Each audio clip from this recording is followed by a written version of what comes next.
मीरा के पूर्व जन्म की कथा। ये उस समय की बात है जब भगवान श्री कृष्ण जी लीला कर रहे थे। एक सखी थी, उसका नाम था माधवी। माधवी का विवाह वृंदावन के एक ग्वाला से हुआ था। ग्वाला कृष्ण जी का सखा था, जिसका नाम सुंदर था। उधर माधवी की माँ ने माधवी को सिखा दिया कि वहाँ कृष्ण नाम का एक पुरुष को कभी न देखना।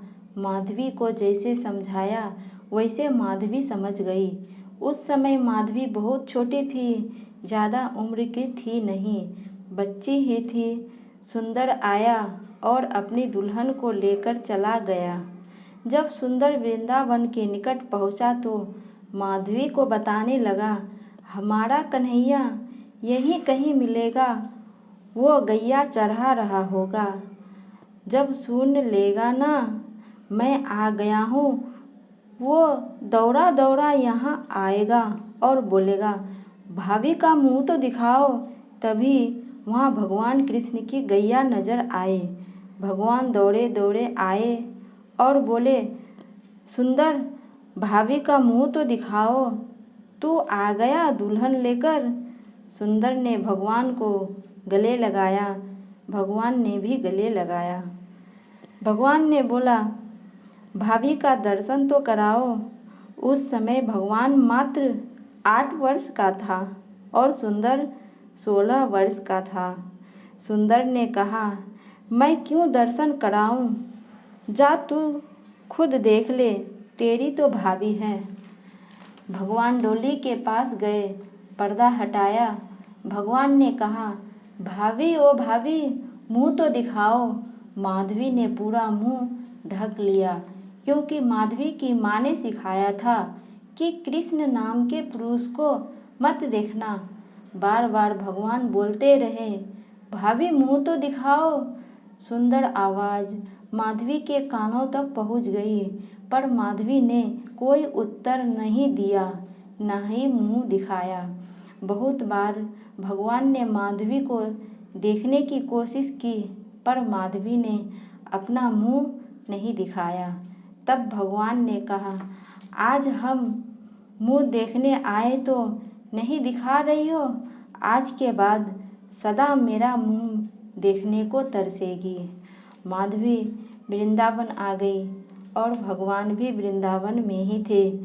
जब भी भगवान की आहट माधवी को मिलती तो मुंह ढक लेती, कहीं भगवान की नज़र न पड़ जाए। एक दिन माधवी की सास नंद भवन माधवी को लेकर गई। उस समय भगवान आए, बोले, माँ मुझे भूख लगी है। भगवान ने कहा, मैया घर में किसकी बहू आई है? माँ ने कहा, सुंदर की बहू है। तब भगवान समझ गए, सुंदर की बहू वही होगी। भगवान वहाँ से चले गए, क्योंकि भगवान ने कहा था, तुम भी मेरा मुंह देखने को तरसेगी तड़पेगी। मैं नहीं देखूंगा अब। तुम्हें बुला रहा था तो तुमने देखी नहीं। ऐसे करते करते बहुत दिन बीत गए। एक दिन इंद्र महाराज ने इतना पानी बरसाया, पूरे ब्रिजमंडल में पानी भर गया। तब सारे ब्रिजवासियों ने भगवान से कहा, हमारी रक्षा करो। तब भगवान ने गोवर्धन उठाया, सब गोवर्धन के तलहटी पर आए, माधवी भी आई। तब सबने वहाँ शांति पाई। जब भगवान ने गोवर्धन उठाया तो शाम हो चुकी थी, रात्रि में कुछ दिखाई दी नहीं। माधवी पूरी रात सोचती रही, भगवान इतना बड़ा पहाड़ उठा कैसे, एक बूंद भी पानी नहीं।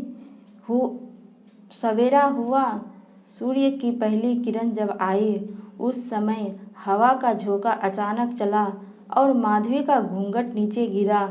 उसकी नज़र सीधे एक हाथ पर गई, जो एक उंगली से पूरा पहाड़ उठा रखा था। फिर भगवान के मुख को देखा। जैसे भगवान को देखा, वही खड़ी की खड़ी रह गई, ना पलके झपका पा रही थी। श्वास जहाँ था वहीं की वहीं रह गई। भूल गई कि मैं कहाँ हूँ। एक सखी साथ में खड़ी है, वो हिला रही है, बोल रही है, तुझे क्या हुआ? माधवी बोली, ये जो इतना सुंदर आदमी है, ये कौन है? तब सखी बोली, तू जिससे दूर भागती थी वही है। ये वही कान्हा है जिसका तू दर्शन नहीं करना चाहती थी, जिसका तूने मुखमंडल न देखने का प्रण बना लिया था, वही कृष्ण जी है। माधवी रोने लगी, अपनी माँ को कहती है, माँ तूने ये क्या कर दिया? ये कैसी शिक्षा दी मुझे? तूने इतने दिनों तक मुझे कृष्ण दर्शन से वंचित रखा। मैं इतने दिनों तक कृष्ण का दर्शन नहीं कर पाई। मेरे भाग्य, मेरी किस्मत फूट गई। लेकिन माँ, मुझे इस घूंघट की लाज ने कृष्ण से दूर रखा। पर आज वादा करती हूँ कि आज के बाद इस लाज, इस लोक लज्जा को उठा के फेंक दूंगी, सब मर्यादाओं को तोड़ दूंगी। उसने वही प्रण बनाया। माधवी गोविंद के चरणों में गिर पड़ी, रोने लगी। अंत में भगवान ने माधवी को उठाया, मुस्कुराते हुए कहा, अरे भाभी, क्यों रो रही हो? माधवी बोली, प्रभु मुझे स्वीकार कर लीजिए, मुझे त्यागिए मत। भगवान कृष्ण बोले, सबकी तरह तुम्हें भी रखे हैं। जैसी सबके ऊपर कृपा है, वैसे ही तुम्हारे ऊपर भी कृपा रहेगी। माधवी फिर भी अपने आप को माफ न कर पाई। भगवान ने तो माफ कर दिया। भगवान ने कहा, मैं तुम्हें माफ तो कर दूंगा, लेकिन अपनी किसी भी लीला में सम्मिलित नहीं करूंगा। इसलिए भगवान ने माधवी को ना रास में सम्मिलित किया, ना अपनी किसी लीला में सम्मिलित किया, सबसे वंचित ही रखा। जब भगवान व्रत छोड़कर चले गए, तब माधवी धड़ाम से गिर गई। गोपियाँ समझाने लगी, कृष्ण तो सबको छोड़कर गए हैं, रो क्यों रही हो? तब माधवी ने कहा, तुम लोगों ने पकड़ लिया था तो छोड़कर गए, हमने तो पकड़ा ही नहीं था तो छोड़कर चले गए। इसलिए हमारा दुख तुम्हारे दुख से कहीं ज़्यादा है। मैं सालों तक घूंघट में रही, आग लगे ऐसे मेरे घूंघट को, जिस घूंघट ने मुझे मेरे कृष्ण से वंचित रखा। माधवी तड़पती तड़पती अंत में अपने प्राण त्याग देती है। वही माधवी इस कलयुग में मीराबाई बनकर जन्म लेती है। वही मीरा लाज शर्म छोड़ छोड़कर भगवान का चिंतन करती रही। उसे पिछले जन्म की सभी बातें याद आ गई। सबने समझाया, अरे मीरा, परिवार की जो रीत होती है उसे मानना चाहिए। लेकिन मीरा ने सब बंधन तोड़ दिया। सब कुछ त्याग कर मीरा कृष्ण भक्ति में